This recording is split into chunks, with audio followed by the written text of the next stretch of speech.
Assalamualaikum warahmatullahi wabarakatuh. Selamat datang kembali di channel ZK Edukasi. Di sini saya akan membahas mengenai Sunan Derajat. Setiap wali memiliki karomah yang menjadi anugerah dari Allah. Simak ulasan berikut tentang karomah Sunan Derajat. 1. Ditolong ikan cucut dan ikan talang. Ketika kapal yang ditumpanginya karang atau tenggelam di lautan, sang Sunan berpegangan pada kayu atau dayung perahunya. Sunan Derajat dapat bertahan karena pertolongan Allah, karena kemudian muncul ikan cucut serta ikan talang atau cakalang yang akhirnya menyelamatkannya. Kemudian setelah terombang-ambing ombak di lautan luas dan ditolong oleh ikan cucut atau ikan talang ini, akhirnya beliau terdampar di desa di pesisir kota Lamongan. 2. Memancarkan air dari lubang bekas umbi. Ketika Sunan Derajat mengadakan perjalanan dakwahnya, beliau dan pengikutnya merasa kehausan. Maka beliau meminta semua untuk istirahat dan mencari air untuk diminum. Beberapa santrinya mencabut umbi hutan atau wilus untuk diambil airnya. Ketika itu Sunan Derajat berdoa kepada Allah agar diberikan air.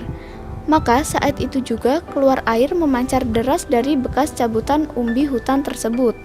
Hingga saat ini, air keluaran dari bekas cabutan umbi hutan tersebut masih ada, bahkan dijadikan sumur oleh warga sekitar. Sumur ini menjadi sumur abadi yang ada di daerah itu. 3. Memindahkan masjid dalam waktu semalam. Ketika Sunan Sendang Duhur meminta masjid kepada Ratu Kalinyamat atau Mbok Rondo Mantingan, ia diizinkan membawa masjid bangsawan yang ada di Jepara.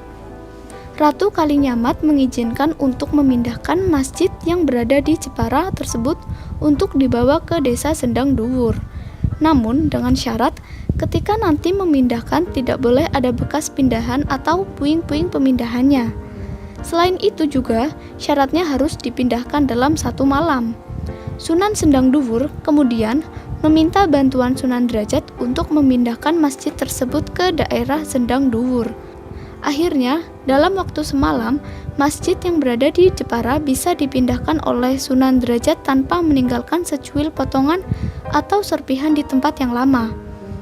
Esok harinya, warga desa Sendang Duhur merasa kaget karena muncul masjid bagus di desanya.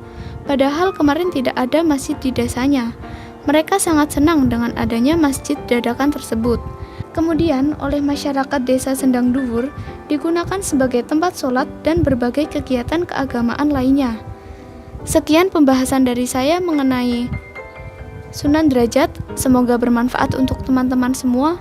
Jangan lupa like, komen, dan subscribe, serta nyalakan lonceng notifikasi untuk mendapatkan info penting lainnya. Sekian, terima kasih. Wassalamualaikum warahmatullahi wabarakatuh.